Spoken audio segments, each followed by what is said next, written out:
question. J'aimerais commencer par dire que le Saint-Esprit n'est pas d'abord une chose, parce que beaucoup de gens ont tendance à exagérer un peu. Lorsqu'on parle de appeler le feu du Saint-Esprit, les gens commencent à appeler le Saint-Esprit comme étant un feu. Le Saint-Esprit n'est pas un feu, mais le Saint-Esprit est une personne qui descend avec le feu. Amen. Hein. Le Amen. Saint-Esprit n'est pas aussi une colombe. Le Saint-Esprit n'est pas aussi une colombe parce que les gens, là, se disent, la Bible dit, ils voient que le Saint-Esprit était descendu sous forme corporelle d'une colombe. Les gens se disent que le Saint-Esprit est une colombe, est un oiseau. C'est pourquoi même beaucoup de gens, lorsqu'ils veulent représenter la personne du Saint-Esprit, ils représentent la personne du Saint-Esprit comme un oiseau dans des affiches, dans des photos. Je ne sais pas si on a déjà remarqué cela. Mais le C'est Saint-Esprit n'est terrible. pas un oiseau. Ah, c'est terrible, c'est vraiment terrible. Le Saint-Esprit n'est pas un oiseau. Le Saint-Esprit est une personne qui se manifeste de plusieurs manières différentes. Il se manifeste comme le vent, il se manifeste comme le feu, il se manifeste il s'est manifesté sous forme corporelle d'une colombe pour descendre sur le Christ. Mais ce n'est pas une colombe, le Saint-Esprit. Le Saint-Esprit est une personne. Pourquoi je dis personne? Parce que le Saint-Esprit a des attributs qu'on trouve chez les hommes. Amen. Hein? Le Amen. Saint-Esprit parle.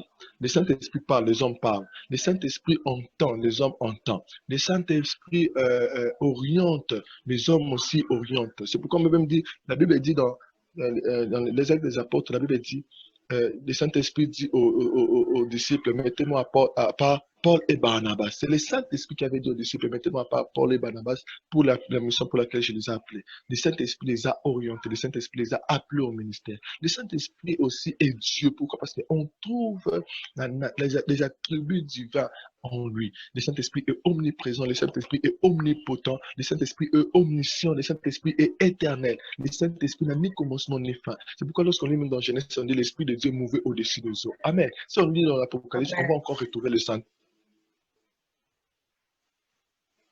Le Saint-Esprit n'a ni commencement ni fin. Le Saint-Esprit est Dieu. Moi, j'ai dit toujours, le Saint-Esprit est Dieu le Père égale Dieu le Fils égale Dieu le Saint-Esprit. Amen.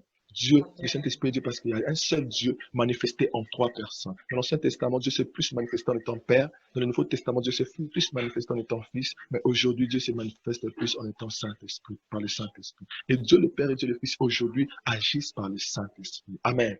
Si j'aimerais répondre aussi à la question qui est mes expériences avec le Saint-Esprit, la première expérience que j'ai passée avec Dieu, la première expérience que j'ai vécue avec Dieu, c'est ma nouvelle naissance, la conversion. Tout commence par là. Tu ne peux pas vivre d'autres expériences avec Dieu si tu commences pas à vivre la nouvelle naissance. Je me rappelle les jours que j'ai accepté Christ comme Seigneur et Sauveur. J'ai pleuré, j'ai pleuré. Pourquoi? Parce que la puissance du Saint-Esprit m'avait touché par la parole que j'avais entendue ce jour-là et j'ai à me lever pour donner ma vie au Seigneur Jésus-Christ. C'est là où tout a commencé. J'ai expérimenté aussi les baptêmes dans le Saint-Esprit. J'ai été baptisé, le jour que j'étais baptisé le Saint-Esprit, c'est moi-même qui apportais les messages dans ma cellule. Et lorsque j'ai prié pour que les gens soient baptisés le Saint-Esprit, moi-même j'étais baptisé le Saint-Esprit. C'était une expérience puissante, une expérience très puissante, très puissante, très puissante. Et maintenant là, je commence à aider plusieurs personnes à recevoir les baptêmes du Saint-Esprit parce qu'au travers de moi, Dieu m'a donné un ministère je peux dire, un ministère qui a trois objectifs.